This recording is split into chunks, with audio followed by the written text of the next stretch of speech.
tanpa pertolongan Pak Joko Widodo, tidak mungkin kami menang pemilu. Hidup Pak Jokowi. Saya cuma pengen mengingatkan satu Pak Prabowo, satu orang aja Pak Presiden. Pak, rakyat ini temenmu, jangan salah milih temen. Bukan hidup Jokowi, hidup rakyat. Rakyat ini bersedia menderita kalau demi kebaikan. Wes mau diancam kayak apa, ayo kita lapar bersama, nggak masalah toh. Asal jangan kita lapar kamu makan kenyang sendirian, enggak, kita menderita bersama nggak apa-apa kok.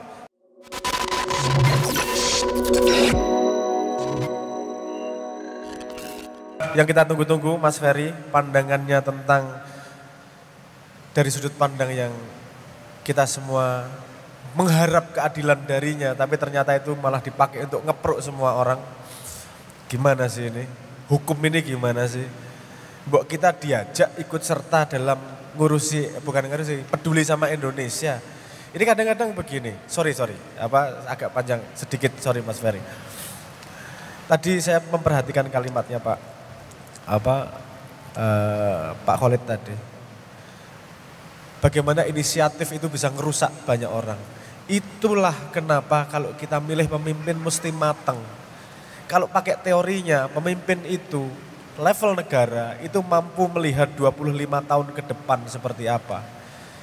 Ini 5 tahun aja gak bisa ngelihatnya cuma bisa menang berikutnya kok. Pasti semua inisiatifnya tidak punya jangka panjang, pertimbangan yang panjang. Nah di sini hukum dan para ahli lainnya menjadi pembantu menyeimbangkan. Tapi kalau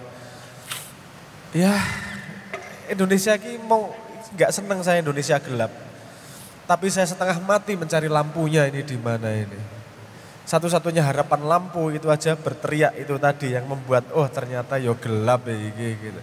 Monggo Mas Ferry, kalau panjangan nanti bisa dibredel saya. Mana? Makasih Mas Abrang. Assalamualaikum warahmatullahi wabarakatuh. Yang saya hormati guru-guru saya, sahabat-sahabat semua yang hadir. Rindu dan kangen juga dengar Mas Abrang nyanyi. Saya bersedia memberikan kesempatan waktu saya untuk Mas Abrang nyanyi. Wow. Tadi versi Kiai Kanjeng keren sekali ya. Mudah-mudahan nanti ada album versi Kiai Kanjeng letonya. Saya tidak bisa merasa tidak bersalah karena memang sebagian problematika bernegara adalah problematika hukum. Tetapi kalau mau membela diri, hukum itu benda mati. Konstitusi kita itu tidak hidup. Benda mati saja. Semua kita harus merasa memiliki hukum. Semua kita harus merasa punya konstitusi. Kalau kita tidak merasa punya konstitusi, akan ada seorang anak dari negeri entah mana, di mana akan mengubah-ubah hukum demi kepentingan dia. Saya ambil contoh ya, betapa matinya pasal-pasal konstitusi itu. Pasal 33 ayat 1 Undang-Undang Dasar 1945 kurang lebih bunyinya begini. Perekonomian disusun sebagai usaha bersama berdasarkan azas kekeluargaan. Pertanyaannya Mas Abrang, keluarga siapa ini? Nah, jangan ke sana, itu ke arah Solo tuh. Dia sekarang di Jakarta. Siapakah yang menguasai perekonomian kita kalau prinsip kekeluarganya bukan keluarga bangsa Indonesia, tapi keluarga yang bisa memagari laut. Pak Khalid sebenarnya tidak paham saja. Sekarang ada jenis bambu baru, tidak tumbuh oleh orang yang menanamkan, tapi tumbuh sendiri. Makanya pelakunya tidak pernah ketemu karena dia muncul sendiri. Jenis bambu baru. Begitu dihebohkan dicabut. Padahal itu alat bukti itu. Pelakunya tidak pernah ketemu. Nah, keluarga inilah yang kemudian mendominasi berbagai hal. Kalau boleh bercerita agak ngawur sedikit, tahun 1970-an, para intelektual di dunia ini penasaran bagaimana nasib bumi kalau bumi itu digali terus-menerus. Pak BM, digali terus. Apa yang terjadi di dalam pusat bumi? Apakah timur bisa menghubungkan barat kalau digali? Gitu.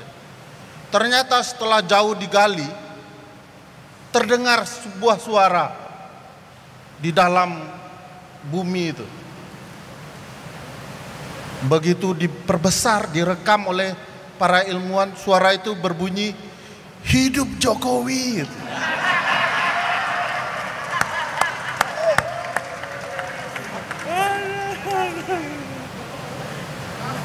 Saya juga tidak habis mengerti kenapa keluarga ini begitu diagung-agungkan. Coba sebut apa betul prestasinya bagi rakyat Indonesia. Kenapa buzzer begitu nyaman melindungi keluarga ini? Apa prestasinya?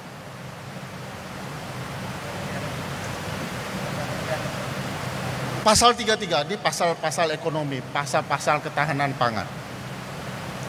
Pasal 33 ayat 3-nya bilang bumi, air dan kekayaan yang ada di dalam, yang dikandung di dalamnya dikuasai negara, kuasai oleh negara.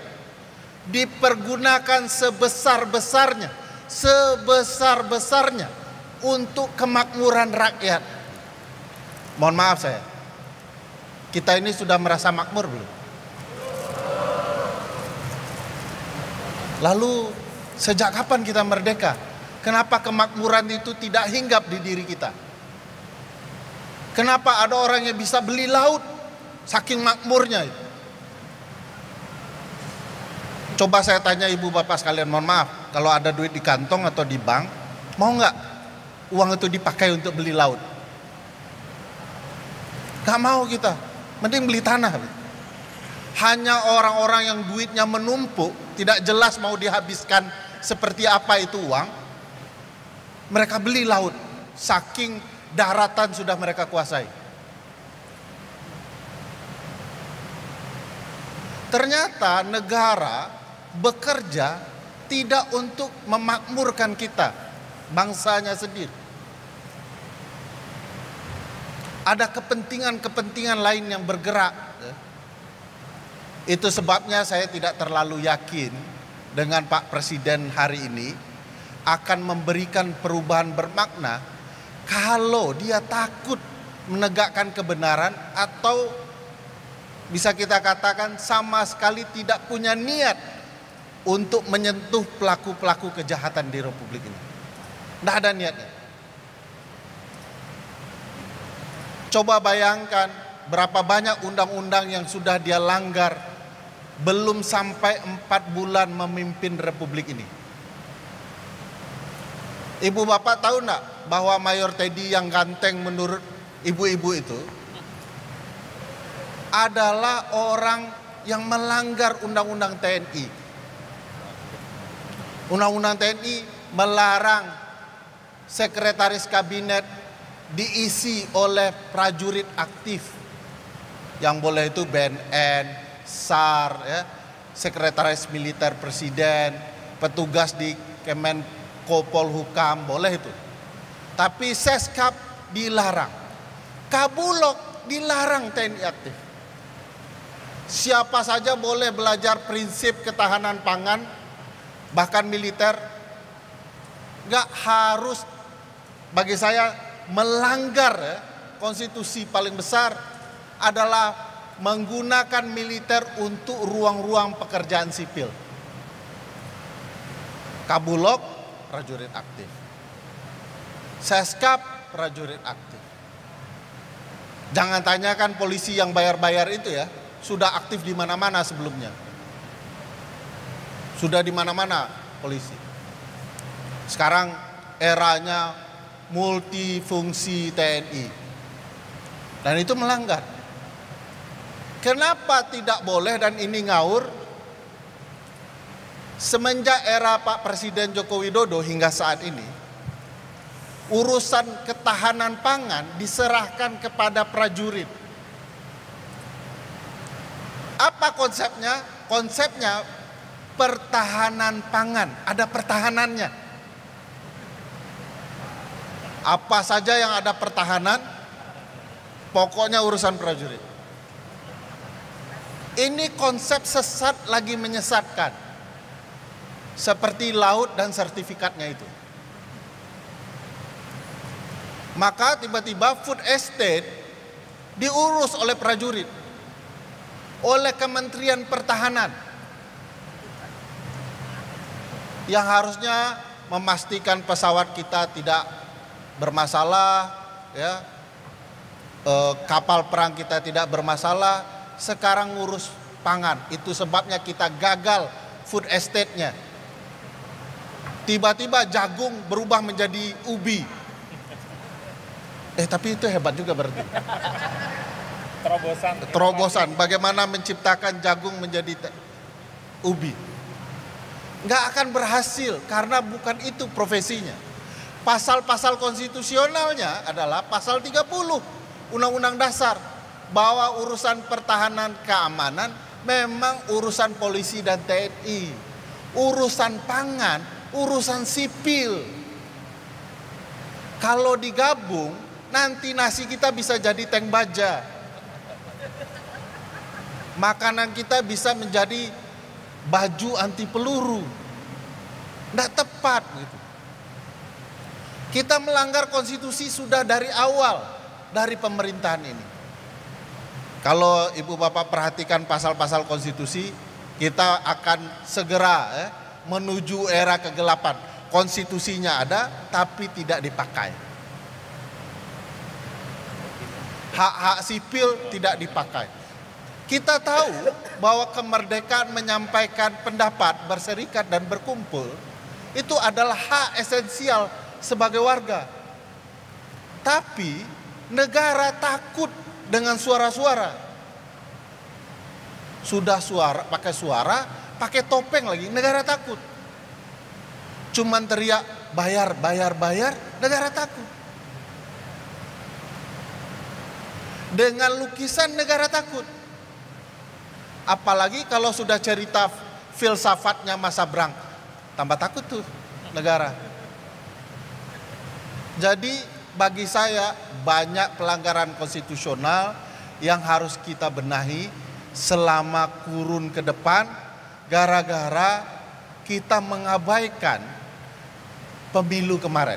Tadi Mas Sabrang tanya, ini saya nggak suka dengan pemilu ini ya karena begini, menghasilkan pemimpin yang kelasnya begini, padahal harus dipikir betul. Nah, alhamdulillahnya Pak BM, waktu saya dan teman-teman buat film Dirty Food, cerita soal kecurangan pemilu dan pelakunya adalah orang Solo tadi yang nunjuk-nunjuk begitu ya. Solo ke arah sana ya Pak BM? Oh Solo sana. Sudah nunjuk salah lagi. Nunjuk Solo. Waktu itu kami cerita, ini pelakunya. Dia mengendalikan berbagai aparat kepentingan untuk memenangkan anaknya. Oh semua bilang, wah ini orang sakit hati tidak dapat jabatan. Dari dulu tampang saya itu tidak ada tampang pejabatnya. Tapi dinyinyirkan bahwa digeser substansinya. Bukan kecurangan, tapi Anda rakus jabatan. Jadi orang tidak membahas substansi bahwa pelakunya adalah Joko Widodo. Nah alhamdulillahnya tidak ada angin, tidak ada hujan. Presiden terpilih sendiri yang ngaku. Tanpa pertolongan Pak Joko Widodo, tidak mungkin kami menang pemilu. Hidup Pak Jokowi. Ngaku. Dan alhamdulillahnya sekarang Mahkamah Konstitusi barusan juga ngaku.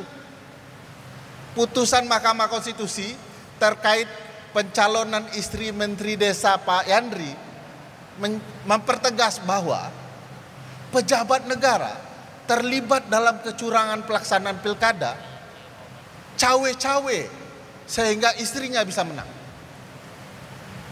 Pertanyaan saya ke Mahkamah Konstitusi, kalau Mahkamah yakin ada pejabat negara cawe-cawe saat pilkada, kenapa Mahkamah Konstitusi tidak yakin ada pejabat negara yang namanya presiden cawe-cawe dalam pilpres untuk memenangkan anak?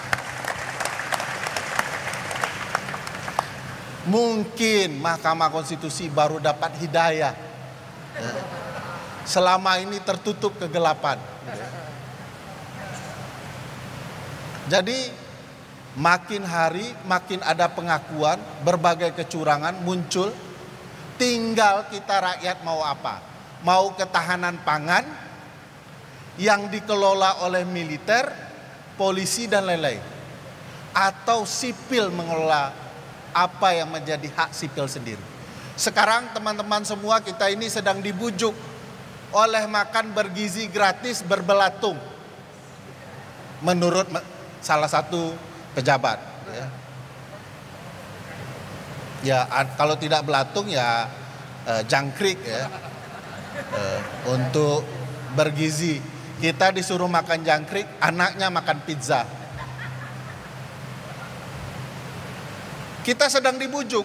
Dana efisiensi, sebenarnya kata efisiensi keuangan negara tidak tepat. Undang-undang keuangan negara sudah memerintahkan dari awal pejabat itu pakai uang negara harus efisien. Jangan semua mobilnya Mercedes gitu ya. Ini pejabat, staf apa semua dikawal kemana-mana. Itu uang itu. Kita sedang dibujuk dengan program ini, uang dicoba efisienkan 750 triliun. Berapa untuk makan bergizi gratis tahap awal? 20 triliun. Sisanya kemana? 320 triliun lebih untuk Danantara. Ternyata uang negara efisiensi itu untuk investasi. Siapa yang mengelola dana investasi itu? Penasehatnya adalah Presiden Joko Widodo. Ada anak sulungnya di dalam strukturnya. Ketuanya Roslan, tim suksesnya Pak Prabowo. Ada direkturnya orang Minang, teman Pak BM makan teh talua di Minangkabau, Doni Oskaria. Lalu direktur berikutnya adalah menantunya LBP, Pandu Sahrir. Satu keluarga ada di dalam bisnis investasi yang dikatakan sebagai efisiensi anggaran ini. Artinya mereka betul-betul mematuhi kehendak Undang-Undang Dasar 1945 pasal 33 bahwa ekonomi disusun sebagai usaha bersama dengan memperhatikan azas kekeluargaan Joko Widodo. Sekian, terima kasih.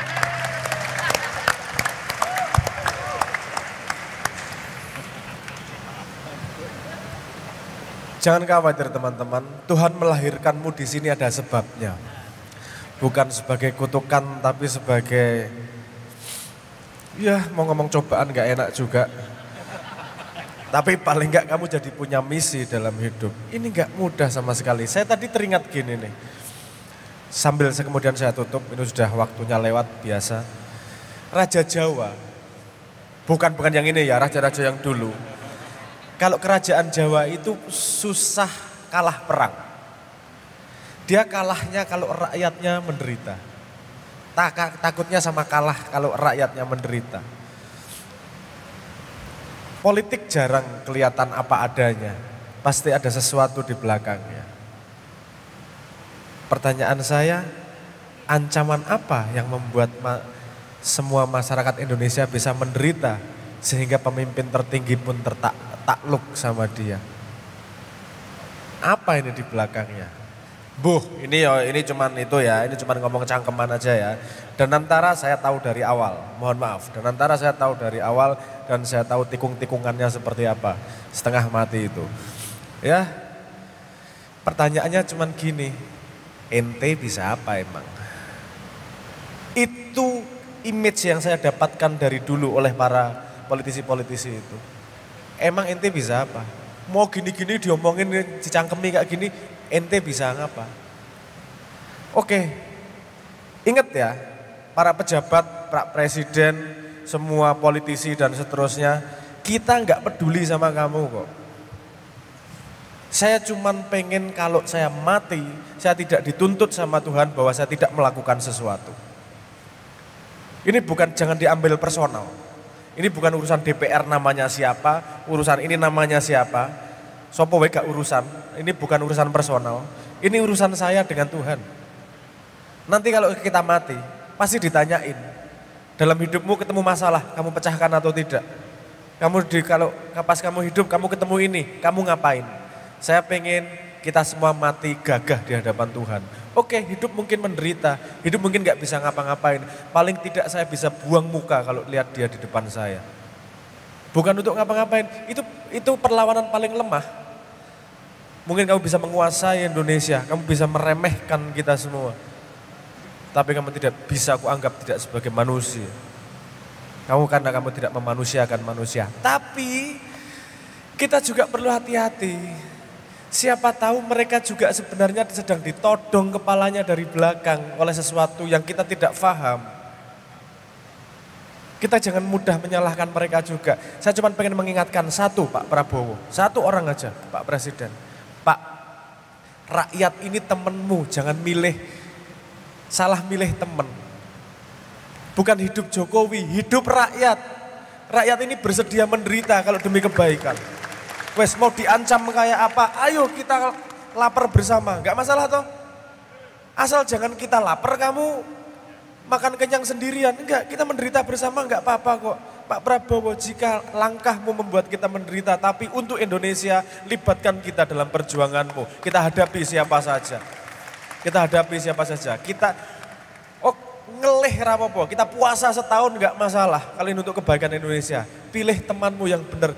Tanggung jawabmu adalah 271 juta masyarakat yang siap bersamamu di sampingmu. Siap mati, siap menderita. Jangan salah pilih teman. Jangan salah pilih hidup. Kita hidup karena Tuhan, hidup Tuhan. Sekarang hidup Muhammadiyah. Berani melakukan hal-hal seperti ini. Terus konsisten, tenang aja. Indonesia gelap, saya sudah antisipasi dari tahun 2006. Sehingga saya bikin lagu yang judulnya Sebelum Cahaya. Bentar lagi kita menuju cahaya. Amin ya rabbal alamin.